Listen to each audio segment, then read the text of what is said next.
அன்பார்ந்த நேயர்களுக்கு என்னுடைய பணிவான வணக்கத்தை தெரிவித்துக் கொள்கின்றேன். கும்ப லக்கணம். கும்ப லக்கணத்தில் செவ்வாய், ராகு, குரு இந்த 3 கிரகமும் இடம்பெறுகின்றன. இதற்கு ஏற்ற குணம் இருக்கும். செவ்வாய், ராகு, குருக்கு ஏற்ற குணம் இருக்கத்தான் செய்யும். ஸ்திர ராசி, காற்று ராசி, ஆண் ராசி. கும்பத்தில் உச்ச நீச்சம்லாம் இல்லை. சனி மட்டும் ஆட்சி பெறுகிறார். இதில் உச்ச நீச்சம் கிடையாது.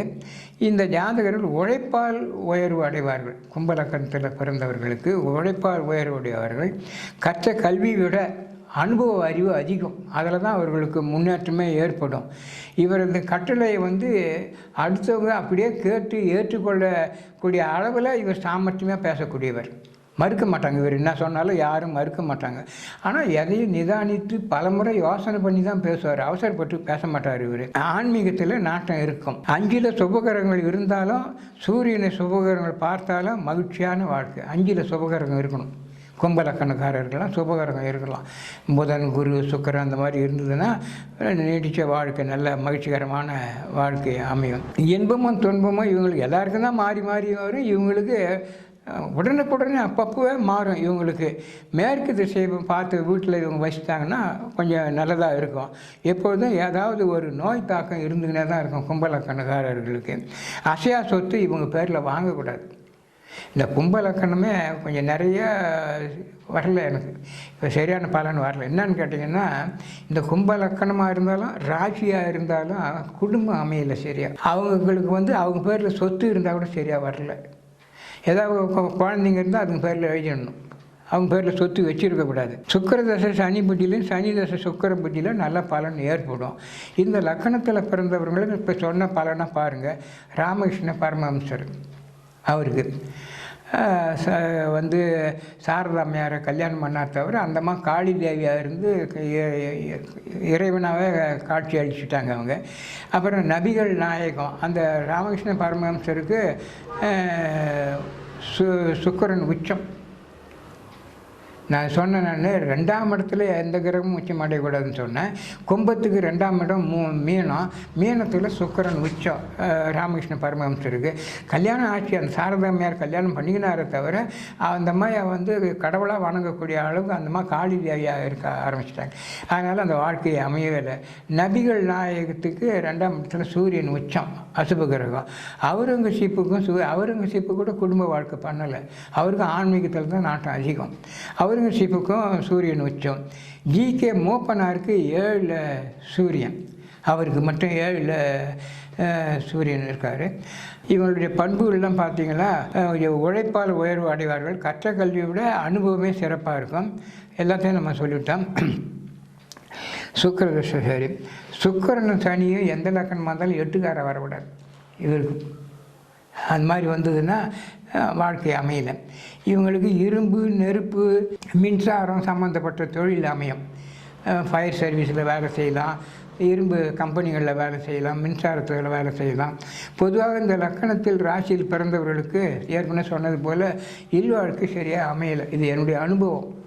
இல்வாழ்க்கை அமையலை. இந்த ராசியில் பிறந்தால் கூட, லக்கணம் மட்டும் இல்லை, ராசியில் பிறந்தால் கூட இல்வாழ்க்கை அமையலை. இவர்களுக்கு சூரியனை பாருங்கள். கோச்சாரத்தில் சூரிய தசை வந்தால் நன்மை தரும். அவர் எந்த நட்சத்திரத்தில் பிறந்தாரோ சூரிய தசை வருதான்னு பார்க்கணும். சூரியன் 7ஆம் அதிபதி ஆகிறதுனால அவர் 7 இருக்கக்கூடாது, லக்கணத்தில் இருக்கக்கூடாது. பிரிவு ஏற்பட்டுடும். 3இல் உச்சம் பெறுவதும் 9இல் நீச்சம் பெறுவதும் நல்லது இல்லை. 3ஆம் இடம் வீரியஸ்தானம், தைரியஸ்தானம், அங்கே போய் இவர் உச்சம் பெறுவது அவ்வளவு நல்லது இல்லை. 4, 10, 11 இருந்தால் நல்லது தரும். சூரியன் 4 இருக்கலாம். 2, 6, 8, 9, 12 இருப்பது நல்லதில்லை. கணவன் மனைவிக்கு கருத்து ஏற்பட்டு பிரிவினை ஏற்படுவதற்கு ஒரு வாய்ப்பு ஏற்படும். இன்னும் குடும்பத்தில் நிம்மதியே இருக்காது. பெண்களாக இருந்தால் சூரியன் செவ்வாயோடு சேரக்கூடாது. நம்ம ஏற்கனவே பார்த்துட்டோம், சேரவே கூடாது. பிரிவினை கண்டிப்பாக வரும். அடுத்தது சந்திரன், மனசுக்காரகன். உடல், மனம், அறிவு, தாயார் இவர்களெல்லாம் குறிக்கக்கூடிய கிரகம் சந்திரன். 6ஆம் அதிபதியாக வரார் இவர். அதனால் அடிக்கடி நீர் சம்மந்தப்பட்ட நோய் இவருக்கு இருக்கும். சந்திரன் நீருக்கு சம்மந்தப்பட்டவர். இவர் சந்திர தசையில் நோய் தாக்கம் கொஞ்சம் கூட இருக்கும். அலைச்சல், கடன் முதலானவை ஏற்படும். மற்ற கிரகங்களோடு சேரும்போது தான் பலன் மாறுபடும். சந்திரன் சூரியனோட கூட சேர்றாரா, குருவோட கூட சேர்றாரான்னு பார்த்து பலனை நம்ம சொல்லணும். எப்பொழுதுமே சந்திரனை பார்க்கும்போது தேய்பிரையா வளர்பிரையா அப்படின்னு நம்ம பார்க்கணும். வளர்பிறை சந்திரனாக இருந்தால் தெளிவான சிந்தனை இருக்கும். தேய்பிறை சந்திரன்லாம் மறை ஸ்தானத்தில் இருந்தால் குழப்பம் அதிகமாகும். எதுலேயும் ஒரு முடிவு எடுக்கவே முடியாது. அடுத்தது செவ்வாய். அவர் 3 இடம் 10ஆம் இடத்துல ஆட்சி பெறுகிறார். 6ல் நீச்சம் பெறுகிறார். செவ்வாய் 6ல் நீச்சம் பெறுகிறார். 12ல் உச்சம் பெறுகிறார் செவ்வாய். செவ்வாய் 3ல் ஆட்சியும் பெறுவதை விட 10ல் ஆட்சி பெறுவது சிறப்பாக இருக்கும். 10ல் தொழில் ஸ்தானத்தில் செவ்வாய் ஆட்சி பெற்றால் நல்ல தொழில் வளம் பெருகும். தொழில் வளம் பெருகும். அனுஷம் சனியின் சாரம் பெற்றால் நன்மை தருவார். கேட்டை புதனின் சாரம் பெற்றால் கஷ்டங்களோடு தருவார். செவ்வாய் சனியினுடைய சாரம் பெறலாம், சனியோட கூட சேரலாம், சனியை பார்க்கலாம், இரும்பு சம்மந்தப்பட்ட தொழிலும் நல்லா அமையும். செவ்வாய் கெடாமல் இருந்தால் அசையா சொத்து சேரும். செவ்வாய் தான் அதுக்கு காரணமானவர். அசையா சொத்து, வீடு, நிலம் இதெல்லாம் சேரும், சொத்து சேரும். செவ்வாய் ராகு, செவ்வாய் சனி சேரக்கூடாது. செவ்வாய் சனி சேர்ந்தால் இரும்பு சம்மந்தப்பட்ட தொழில் ஒன்றா வரும். செவ்வாய் சனி லக்கணத்தில் இருந்தாலும் லக்கணத்தை பார்த்தாலும் குடும்ப வாழ்க்கை அமையாது. ஏற்கனவே சொல்லியிருக்கேன். அவங்க 2 பேரும் லக்கணத்திலையும் இருக்கக்கூடாது, லக்கணத்தையும் பார்க்கக்கூடாது. அந்த செவ்வாய் சனியின் சாரம் பெறக்கூடாது, சனி செவ்வாயினுடைய சாரம் பெறக்கூடாது. குடும்ப வாழ்க்கை சிறப்பாக இருக்காது. 4ல் செவ்வாய் இருந்தால் தொழில் வளம் பெருகும். எந்த வகையிலும் செவ்வாய் பெண்களுக்கு கெடக்கூடாது. செவ்வாய் கெட்டால் பெண்களுக்கு வாழ்க்கை அமையாது. இப்போ செவ்வாய் தோஷத்தை பற்றி ஏற்கனவே சொல்லியிருக்கிறேன். இப்போ ஜோதிடர்கிட்ட பொருத்தம் பார்க்கும்போது எடுத்த உடனே இந்த செவ்வாய் தோஷத்தை பெருசாக பேசுகிறாங்க. அது என்னென்னு தெரியல. லக்கணத்துக்கோ ராசிக்கோ 2, 4, 7, 8, 12 இருந்தால் செவ்வாய் தோஷம், அதே மாதிரி பையனை பாரு, அதே மாதிரி பெண்ணை பாரு அப்படின்னு ஒரே நிமிஷத்தில் சொல்லி அனுப்பிச்சிடுறாங்க. அது தப்பு. செவ்வாய் மேஷத்தில் ஆட்சி பெற்றாலும் விருச்சிகத்தில் ஆட்சி பெற்றாலும் செவ்வாய் தோஷம் இல்லை. கடகத்தில் நீச்சம் பெற்றாலும் மகரத்தில் உச்சம் பெற்றாலும் செவ்வாய் தோஷம் இல்லை. செவ்வாய் குரு பார்த்தாலும் சனி பார்த்தாலும் செவ்வாய் தோஷம் இல்லை.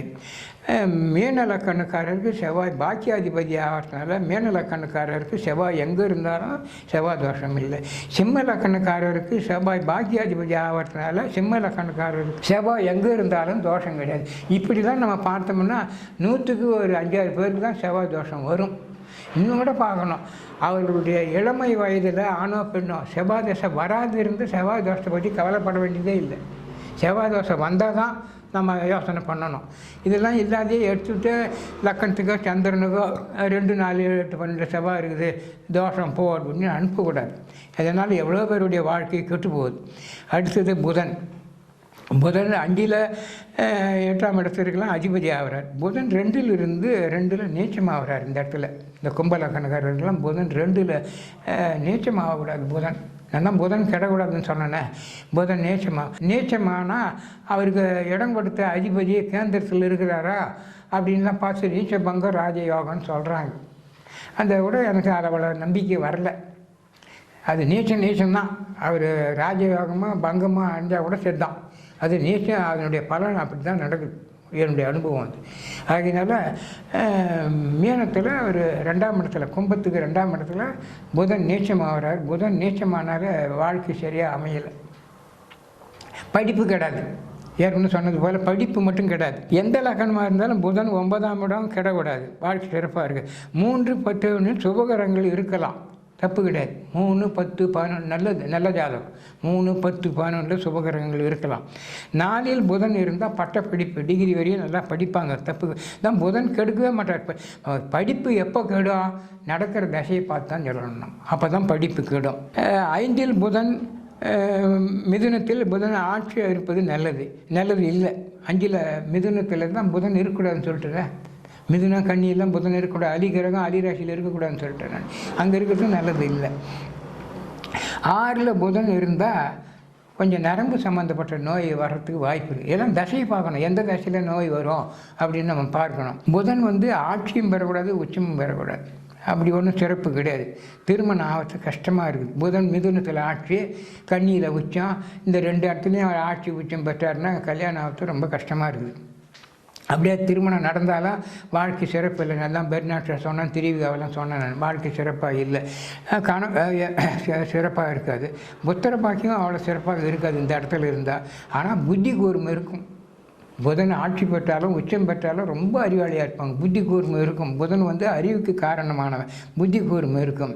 5ஆம் இடத்தை குரு பார்த்தால் குழந்தை பேர் உண்டு இருக்கலாம், அங்கே தப்பு கிடையாது. புதனோடு சேரும் கிரகத்தை பொறுத்து பலன் மாறும். புதன் தனியாக வச்சு பலன் சொல்கிறத விட அவர் யாரோட சேர்றாரு, அவர் யாருடைய சாரம் வாங்குற. இப்போ இந்த சாரமெல்லாம் பார்க்காத பலனே சொல்லக்கூடாது. சில பேர் ராசி கட்டத்தை பார்த்தே மனப்பாடமாக ஒப்பிக்கிறாங்க. அது எப்படின்னு தெரியல. அதில் பாதசாரமும் இல்லை, பாதை அளவும் இல்லை, ஒன்று ராசி கட்டம் மட்டும் இருக்குது. உடனே அது எப்படி அது பொருந்துதுன்னு தெரியல. பாதசாரம்லாம் ஓணும், யாருடைய சாரம் வாங்கினாருன்னு பார்க்கணும். பார்த்து தான் நம்ம பலன் சொல்லணும். அடுத்தது குரு. குரு 2ல் 11ல் ஆட்சி பெறார் கும்பலக்கணத்துக்கு. 6ல் உச்சம் பெறுகிறார், 12ல் நீச்சம் பெறுகிறார். குரு 2, 11 இருப்பது சிறப்பான பலனை தரும். குரு 2ல் இருக்கலாம், பாகிஸ்தானத்தில் குரு இருக்கலாம். அந்த மாதிரி பாகிஸ்தானத்தில் குரு புதனில் இருந்தால் அவங்களாம் ஆசிரியராக வழக்கறிஞராகலாம் போவாங்க. பாகிஸ்தானத்தில் குரு இருக்கலாம், தப்பு கிடையாது. 6ல் குரு இருந்தால் பல கஷ்டங்கள் நஷ்டங்களுக்குடைய கொஞ்சம் வாழ்க்கையில் முன்னேற்றம் அடைவாங்க. 6ல் குரு ஊரில் பகை அப்படின்னு ஒரு பழமொழி சொல்லுவாங்க. ஒன்றும் பகை வராது, கொஞ்சம் கஷ்ட நஷ்டம் வரும், அவ்வளோதான். வாழ்க்கையில் முன்னேற்றம் இருக்க தான் செய்யும். 8ல் குரு இருந்தால் தவறு இல்லை, ஆனால் வாழ்க்கையில் கொஞ்சம் பற்று ஏற்படாது. தன் வீட்டை 7ஆம் பார்வையாக பார்க்குறாரு, அதனால் தப்பு கிடையாது. பொருள் அபிவிருத்தி ஏற்படும். 12ல் நீச்சம் அடைகிறார். 12ல் குரு இருந்தால் பொருளாதார சரிவு ஏற்படும். 12ல் இருக்கக்கூடாது, சரிவு ஏற்படும். குரு சந்திரனோட சேரக்கூடாது, ஏற்கனவே சொல்லியிருக்கிறோம். தனித்து கேந்திரம் பெற்றால் தீர்காயுள் உண்டு. குரு கேந்திரம் பெறலாம். எந்த லக்கணமாக இருந்தாலும் 4, 7, 10ல் குரு இருக்கலாம். அதுவும் சிறப்பாக 10ல் குரு இருந்தாருன்னா 80-90 வயசுக்கு மேலே சொல்லலாம், தப்பு ஒன்று கிடையாது. குருக்கு அந்த அளவுக்கு ஆயுள் காரகனுக்கு விட சனி விட குரு பலம் அதிகம். அடுத்தது சுக்கிரன். சுக்கிரன் 4-9ல் ஆட்சி பெறுகிறார். 2ல் மீனத்தில் உச்சம் பெறுகிறார். சுக்கிரன் மீனத்தில் உச்சம் பெறுகிறார். 8ல் கன்னியில் நீச்சம் பெறுகிறார். சுக்கிரன் உச்சம் பெற்றாலும் நீச்சம் பெற்றாலும் வாழ்க்கை அமையாது. இப்போ 2ல் ஒரு கிரகம் உச்சம் பெறக்கூடாதுன்னு சொல்லிட்டேன் நான். இப்போ 2ல் யாருக்கு உச்சம் பெற்றாங்கன்னா ராமகிருஷ்ண பரமஹம்சருக்கு உச்சம் 2ல், அபிரகாம் லிங்கனுக்கு 2ல் உச்சம். வாழ்க்கை அமையலை. எல்லாம் சரியாக இருக்கும். பலன் ஜாதகம் கணிச்சது சரியாக இருந்ததுன்னா பலனும் சரியாக இருக்கும். 2ல் குரு சுபகிரகம் உச்சம் பெற்றால் நிச்சயம் கணவன் மனைவி, அதாவது 2ல் ஏற்கனவே பலமுறை சொல்லியாச்சு. சுக்கிரன் 4ல் ஆட்சி பெறும்போது 4ஆம் இடம் தான் வண்டி வாகனம் வீடு இதுக்கெல்லாம் உரிய இடம். அங்கே சுக்கிரன் தான் இதுக்கு காரணமானவர். அவர் அங்கே ஆட்சி பெறும்போது இந்த வசதிகள்லாம் வண்டி வாகனமெல்லாம் வாங்குவாங்க, வீடு வாங்குவாங்க. சுக்கிரன் வந்து ஆபரண அணிகலனத்துக்கெல்லாம் அலங்காரத்துக்கெல்லாம் அவர் தான் காரணமானவர். அதனால் ஆடை அணிகலன்கள் நகை இதெல்லாம் வாங்கிறதுக்கு ஒரு வாய்ப்பு உண்டு. நாளில் இருந்தாருன்னா 9ல் ஆட்சி பெற்றால் தீய பலன் தான் வரும். பாகிஸ்தானமே தவிர அங்கே அவர் 9ல் ஆட்சி பெறக்கூடாது. பாகிஸ்தானத்தில் அவர் ஆட்சி பெற்றால் நல்லது இல்லை. சுக்கிரன் ராகு சேர்ந்தால் கலைநயம் வரும்.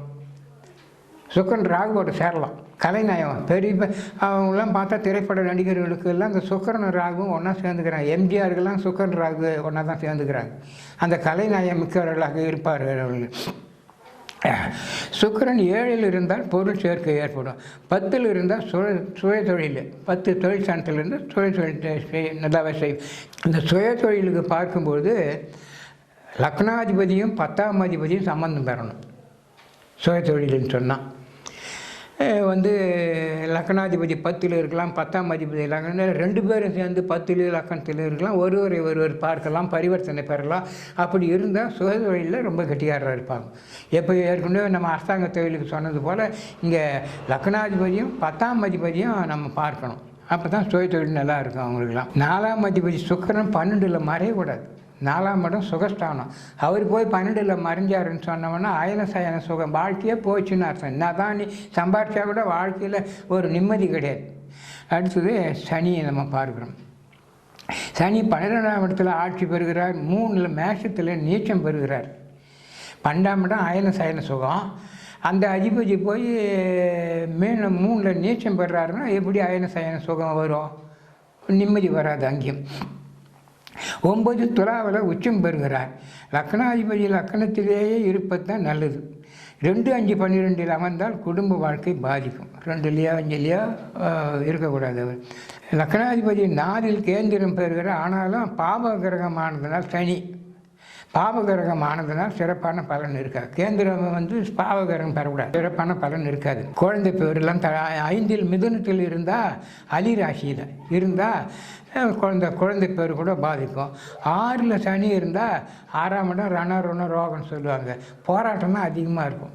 சனி 6ல் இருந்தார்னா, சூரியன் சனி பகை கிரகமாக கணவன் மனைவி ஒற்றுமை குறையும். எப்பவுமே மகர லக்கணம், கும்ப லக்கணம், சிம்ம லக்கணம், சிம்ம ராசி, மகர ராசி, கும்பராசி, இவங்களுக்கெல்லாம் குடும்ப வாழ்க்கை கொஞ்சம் பாதிக்க தான் செய்யும். ஏன்னா 7ஆம் அதிபதி சனியாகவும் சூரியனாகவும் வராங்க. 2 பேரும் பகை கிரகங்கள் வராங்க. கணவன் மனைவி ஒற்றுமை குறையும். 9, 10ல் அமர்ந்தால் தொழில் வாழ்க்கையில் சிறப்பாக இருக்கும். 11ல் சனி நல்ல முன்னேற்றம் ஏற்படும். 12ல் விரயஸ்தானத்தில் சனி இருந்தார்னா வீணான செலவுகள்லாம் ஏற்படும். அடுத்து மீண்டும் உங்களை சந்திக்கும் வரை நன்றி கூறி விடைபெறுகின்றேன். வணக்கம்.